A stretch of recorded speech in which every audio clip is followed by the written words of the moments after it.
Olá, sempre é muito bom estar com vocês.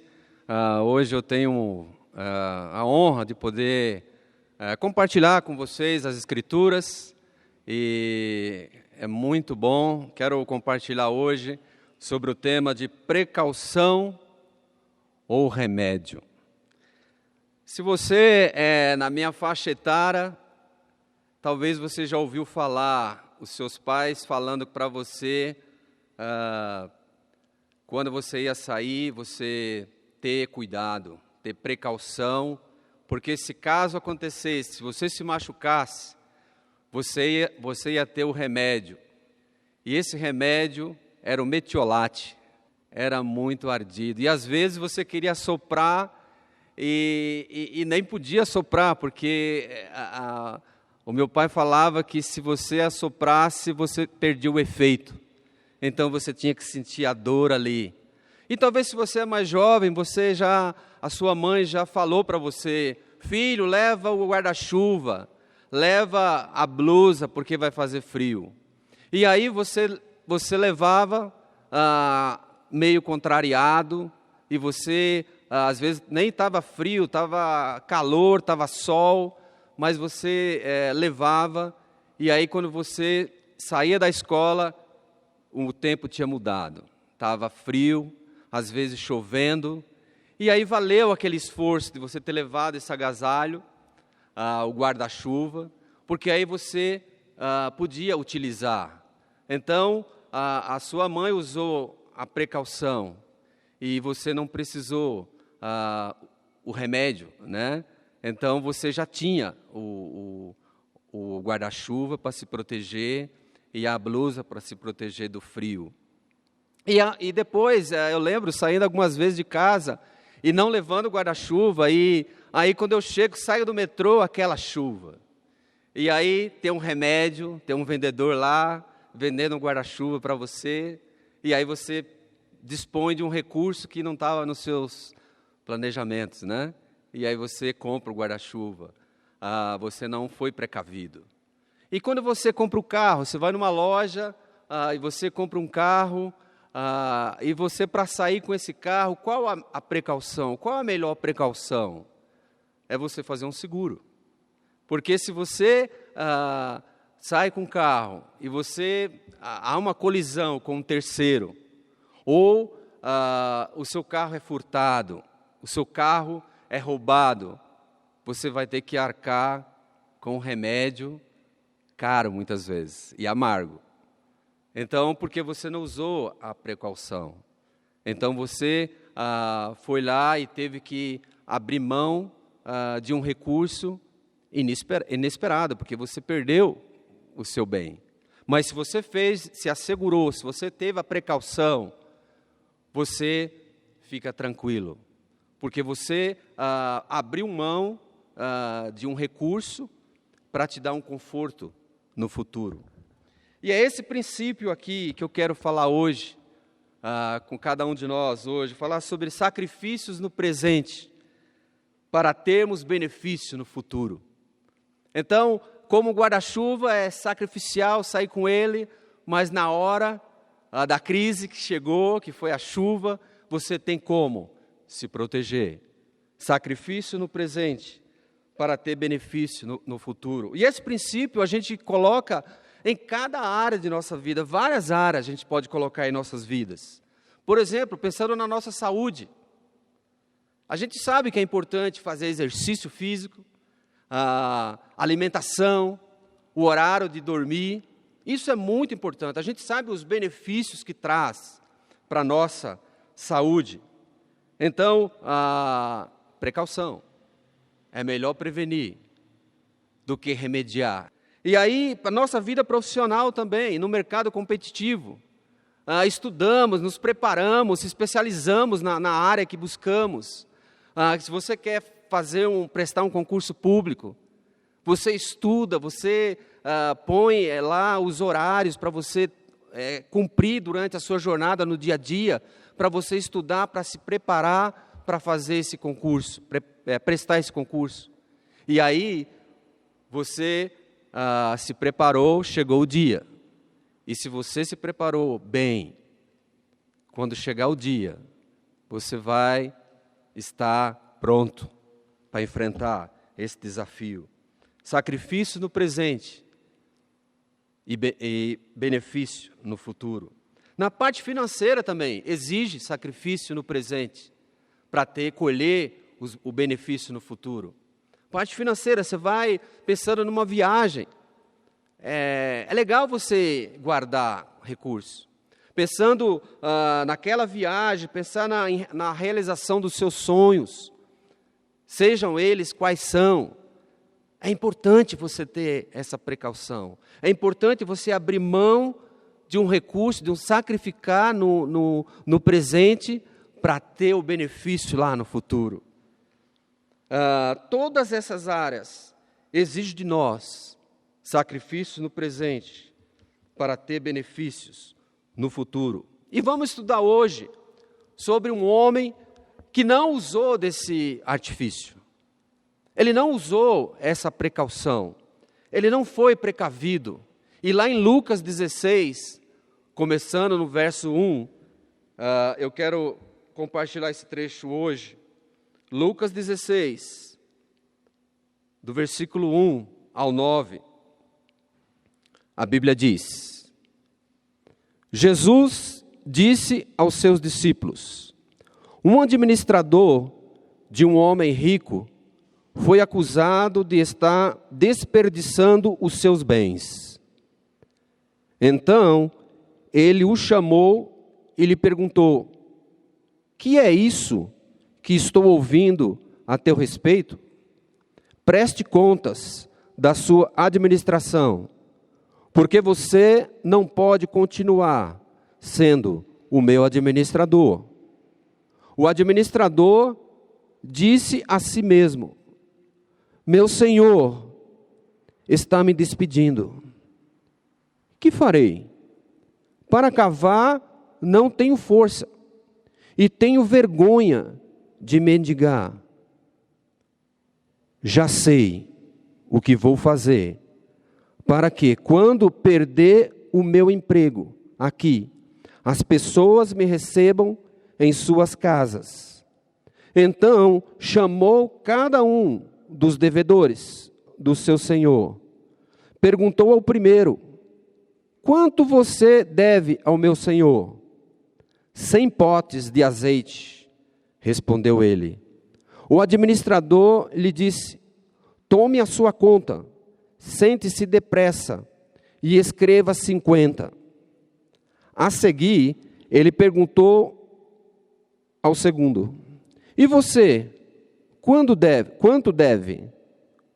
100 tonéis de trigo, respondeu ele. Ele lhe disse: tome a sua conta e escreva 80. O Senhor elogiou o administrador desonesto, porque agiu astutamente, pois os filhos deste mundo são mais astutos no trato entre si do que os filhos da luz. Por isso eu lhes digo: usem a riqueza deste mundo ímpio para ganhar amigos, de forma que, quando ela acabar, estes os recebam nas moradas eternas. Jesus ensinou muitas verdades importantes por meio de parábola. Histórias que usavam comparações do cotidiano.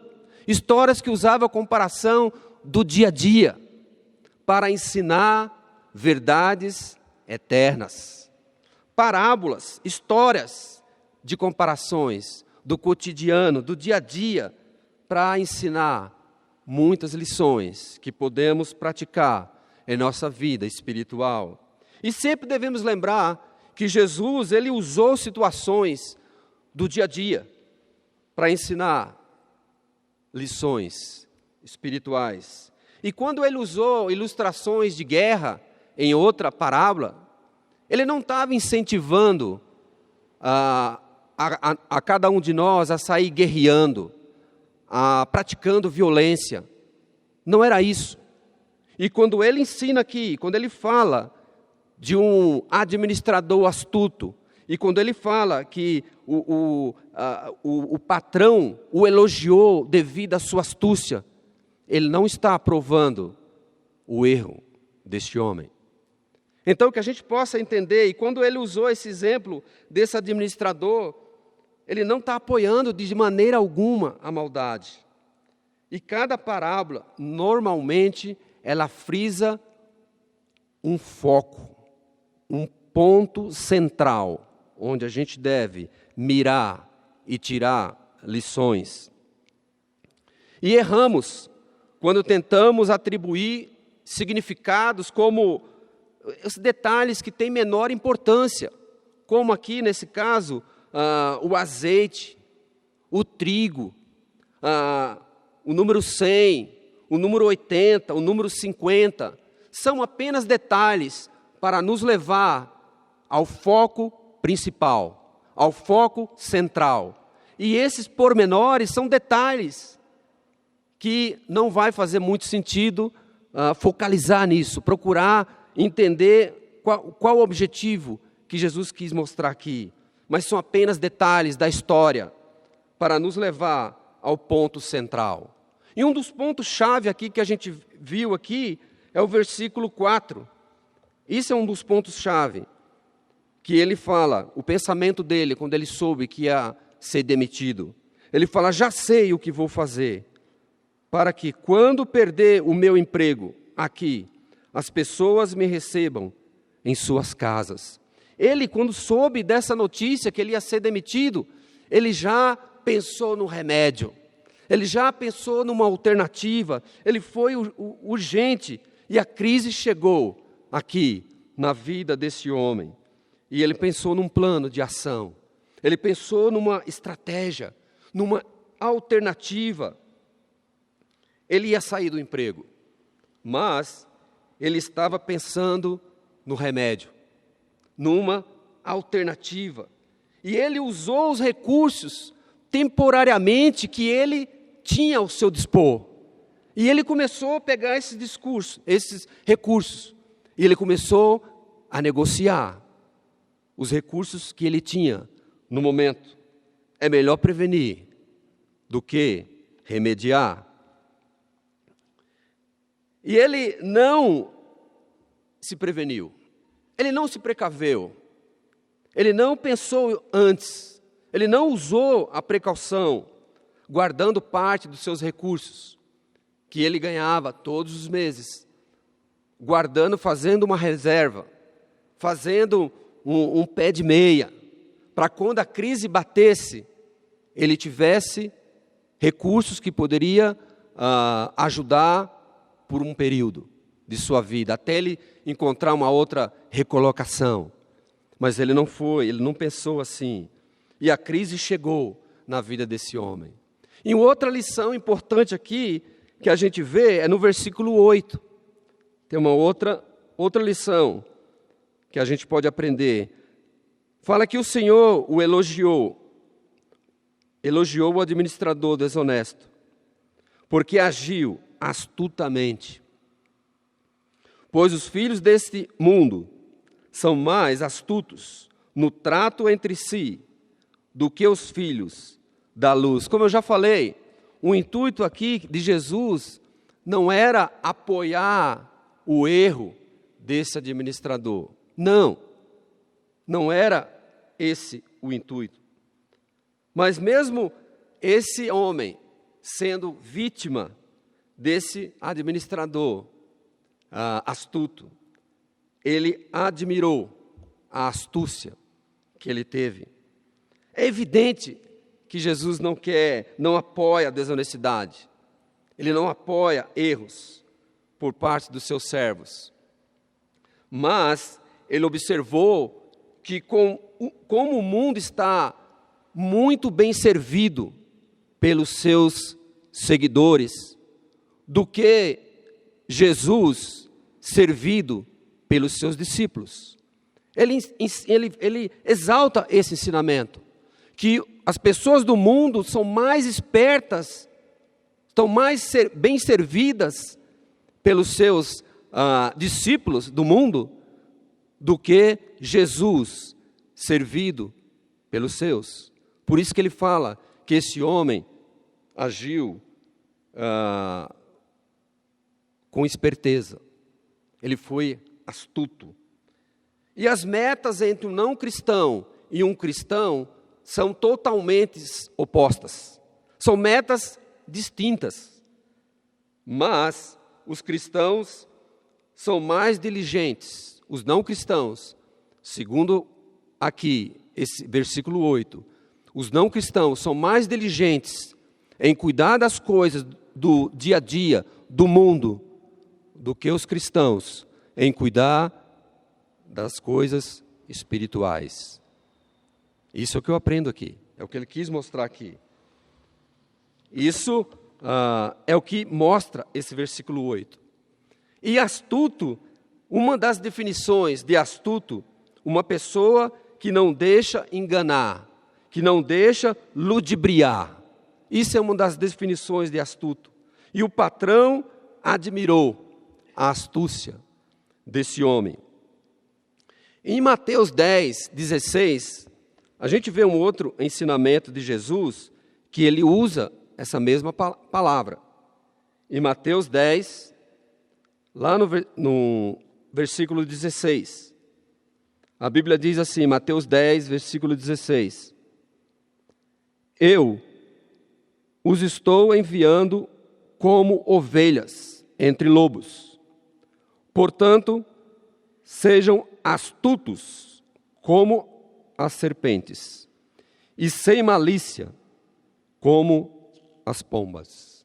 Olha esse ensinamento que Jesus deu para os seus discípulos. Ele direcionou essa escritura aos seus discípulos. Qual a definição de astuto? Uma pessoa que não se deixa se levar pelo engano. Que ela, e quando ele fala nesse versículo, estou enviando vocês como ovelhas inofensivas para um mundo mau, um mundo cruel, que vai hostilizar vocês, um mundo que vai enganar vocês. E ele fala, sejam espertos como a serpente.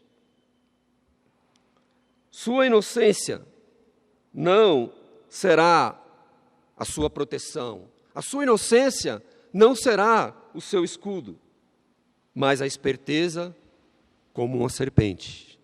A esperteza como uma cobra. E as serpentes, elas sempre foram um emblema de sabedoria e astúcia. Os egípcios usavam a serpente como símbolo de sabedoria. E provavelmente Cristo instruiu os seguidores, e isso cabe a nós também, para imitar essa serpente, talvez por conta que elas são cautelosas para evitar o perigo. E nenhum animal os iguala às serpentes em habilidade, demonstram a habilidade que elas têm em escapar do perigo. Assim disse Cristo aos seus discípulos. Você precisa ter cautela, você precisa ser precavido. Sabedoria no meio de um mundo mau, no meio de um mundo que quer destruir você. Estende a nós também, como discípulos. Precaução, cautela, aplica a nossas vidas espiritual. Escapar do perigo, agilidade, como a serpente.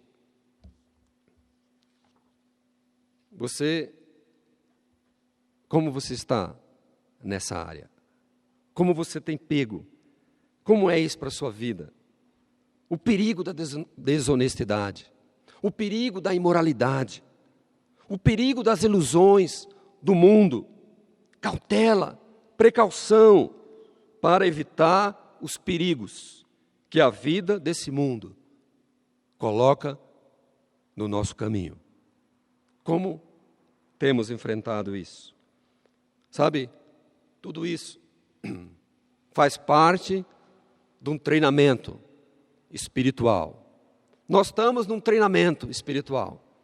Um treinamento onde nós temos que fugir dessas tentações, fugir desses perigos, para que nós possamos ser cada dia melhor, para poder ir encontrar com o nosso Pai Celestial. Essa é a boa notícia. Isso é sacrificar no presente, para colher os benefícios no futuro. Como está para você? Como você tem enfrentado esses perigos? Temos que voltar ao princípio. Sacrifício no presente, para termos benefício no futuro. Precaução ou remédio. E tratando de nossas vidas espirituais, pode ser que o remédio, não vai dar tempo esse remédio chegar. Pode ser que esse remédio não chegue a tempo. E eu penso muito nisso, pensando lá em Mateus 25, de 1 a 13, que fala das 10 virgens. As 10 virgens que representam a igreja nessa parábola. E o noivo, Jesus Cristo.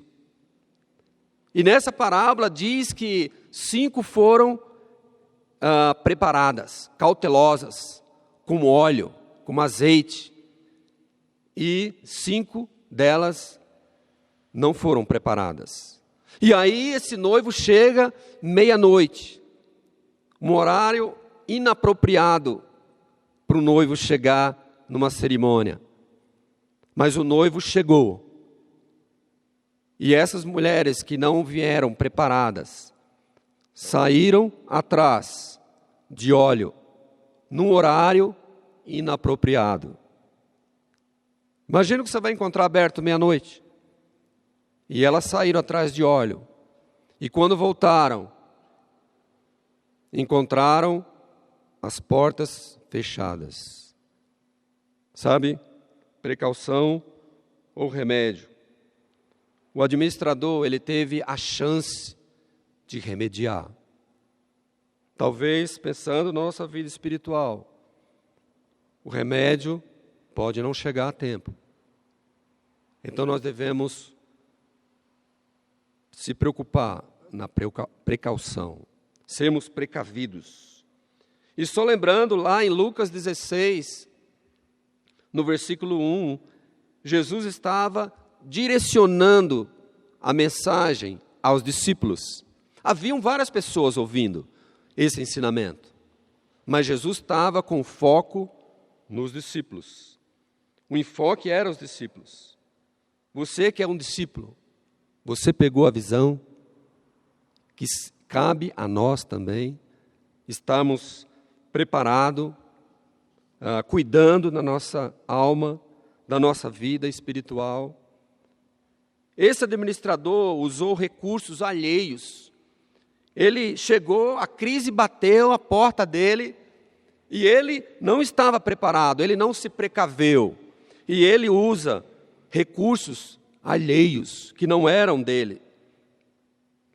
E em nossa vida cristã, nessa jornada que estamos vivendo aqui, nos preparando para encontrar com o nosso Criador, com Deus, não dá para usar os recursos alheios. Não dá para usar a fé do outro. Não dá para usar o temor do outro. Não dá para usar a convicção do outro. Não dá para usar o amor do outro, a servidão do outro. Precisamos ter os nossos recursos, o conhecimento do outro, o exemplo do outro. Tudo isso vai nos ajudar a sermos mais como Jesus, a imitar quem é assim, para sermos mais parecidos como Jesus. Mas não dá para usar os recursos alheios para entrar no lar celeste. Nós precisamos ter os nossos próprios recursos. Os recursos do outro não vai ajudar.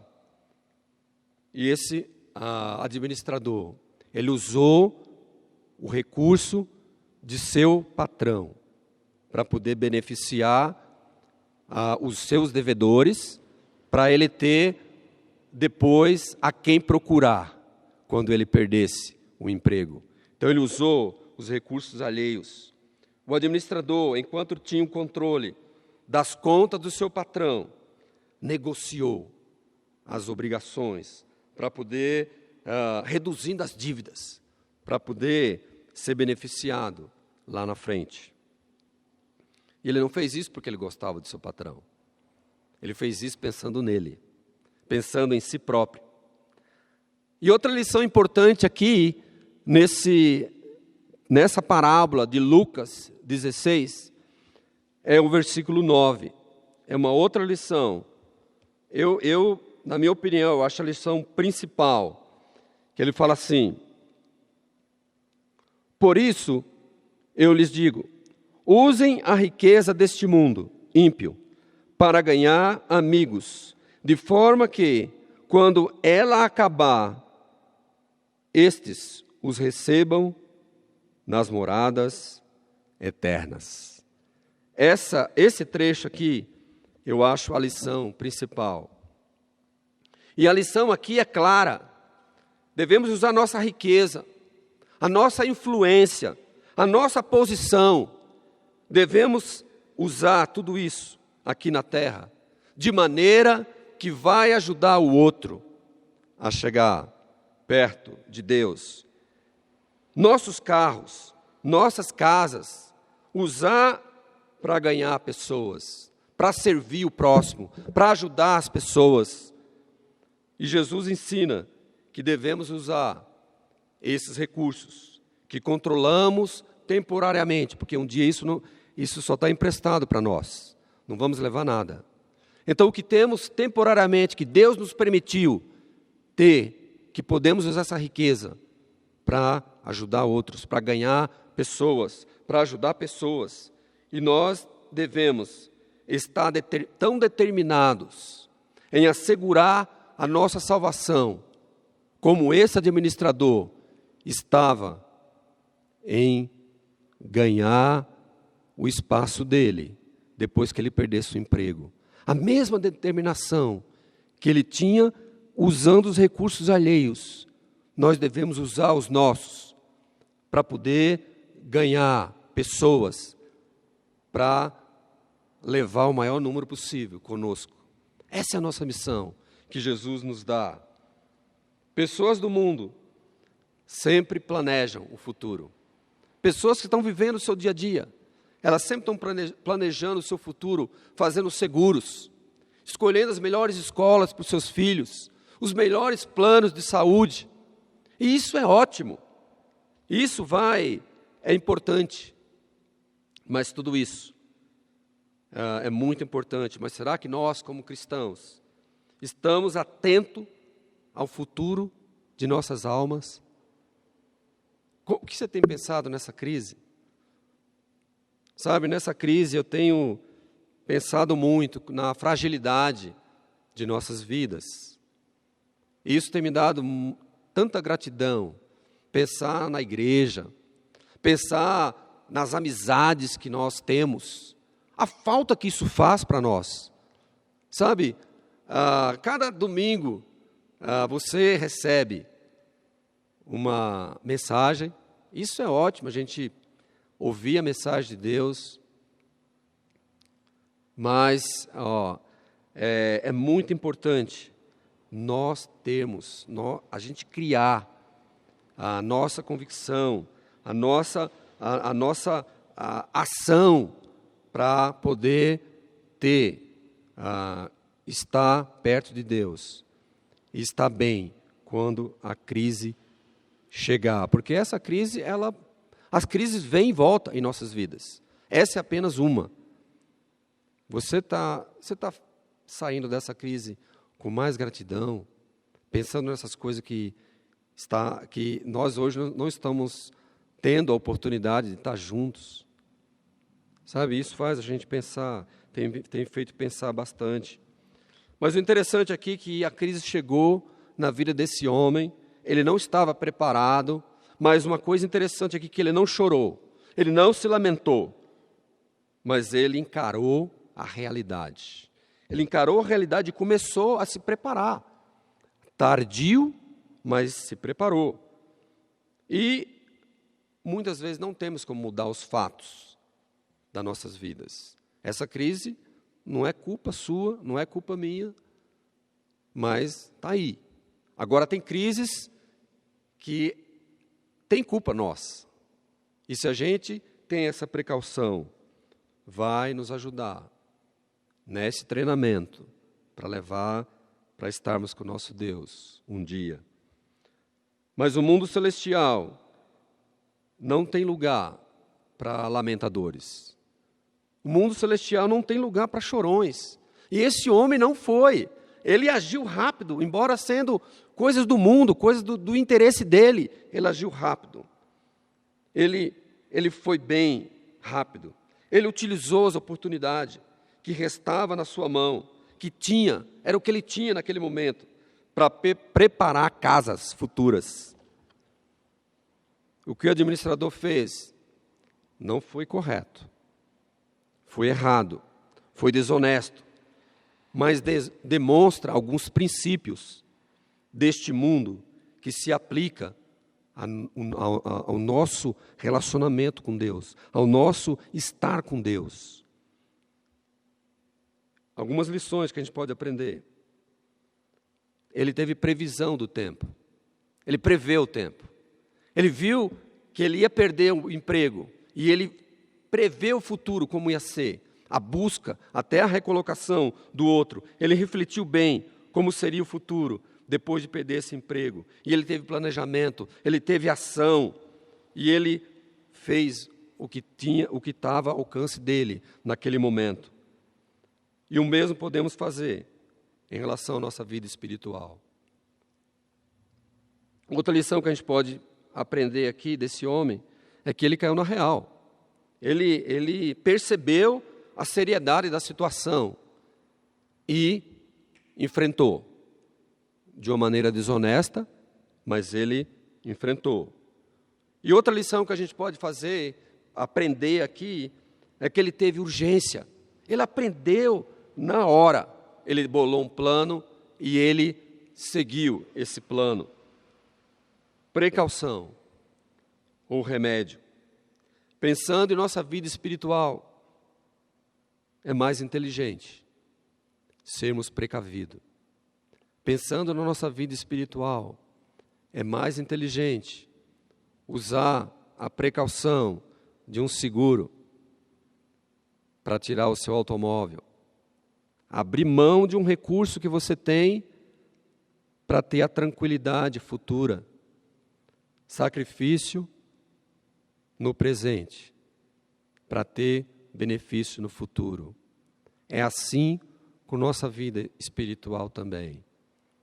Abrir mão de levar o guarda-chuva mesmo sem chuva. Mas quando você sai, quando você voltar, está chovendo, você vai utilizar esse guarda-chuva, porque você ouviu alguém que te alertou para se precaver. Que assim seja com nossa vida espiritual. E que Deus possa ser glorificado, que Deus possa ser honrado cada dia por nossas vidas. Muito obrigado pela atenção de cada um de vocês. Eu quero terminar com uma oração. Oremos. Pai, muito obrigado, porque podemos aprender lições, mesmo com uma situação de uma pessoa praticando, Pai, o mal, praticando a desonestidade. E nós podemos aprender, tirar lições espirituais, Pai. Lições que vai fazer parte, que vamos levar para o nosso treinamento aqui, que vai nos levar para os céus, que vai nos levar um dia para estar com o Senhor. Pai, muito obrigado, porque as Escrituras nos ensinam. Obrigado, Deus, porque a Bíblia, ela é viva. Obrigado, Deus. Ajude-nos a tratar nossas vidas espirituais com a astúcia mundana que esse homem teve. O mesmo urgência que ele foi com a vida dele na terra, que nós possamos ter com nossas vidas espirituais. E, Pai, muito obrigado. Ajude-nos a usar nossos recursos que temos para servir as pessoas. Usar os nossos dons. Usar, Pai, nossas vidas, os nossos bens, para poder servir as pessoas, Pai. E Deus, por favor, nos livre dos perigos desse mundo. Obrigado por mais esse dia. Pai, que o Senhor continue com a situação do nosso país, ajudando, Deus, que nosso país vai sair forte dessa crise. Que o Senhor dê sabedoria aos nossos governantes, para que eles possam direcionar o melhor para nós, Deus. Muito obrigado, oramos tudo isso em nome de Jesus. Amém. Olá, saudade de todos. Eu venho aqui para anunciar a vocês a nossa nova série de 4 mensagens intitulada Sofrimentos Gloriosos. Quando nós pensamos em sofrimento, o que vem à nossa cabeça? Vem o que nós estamos vivendo nesse momento, não é? Todos nós estamos sofrendo. Diferentes níveis de sofrimento, mas todos nós estamos sofrendo. Essa semana mesmo eu recebi mensagem de irmãos que perderam os seus entes queridos e eles estão sofrendo muito por causa disso. Outros estão sofrendo porque os seus entes queridos estão doentes e eles estão ali lutando com eles por uma melhora e sofrendo muito com isso. Outros estão sofrendo porque estão à iminência de perder seus empregos, ou já perderam, ou seus negócios não estão indo bem e estão sofrendo por causa do medo, da insegurança de como vão suprir suas famílias. Outros estão sofrendo por causa do confinamento, do isolamento, e com isso emocionalmente estão sofrendo, e alguns até perderam a esperança. E quando nós pensamos nisso, no sofrimento, a pergunta que vem à nossa cabeça também é: será que eu posso tirar algo de bom do sofrimento? Sendo que o sofrimento é inevitável para todos nós, tem sido inevitável para todos nós. Será que eu consigo tirar coisas boas do sofrimento? Será que eu posso tirar algo útil do sofrimento para abençoar a minha vida e a vida das pessoas que estão ao meu redor? É para responder essas perguntas que nós pensamos nessa série de 4 mensagens.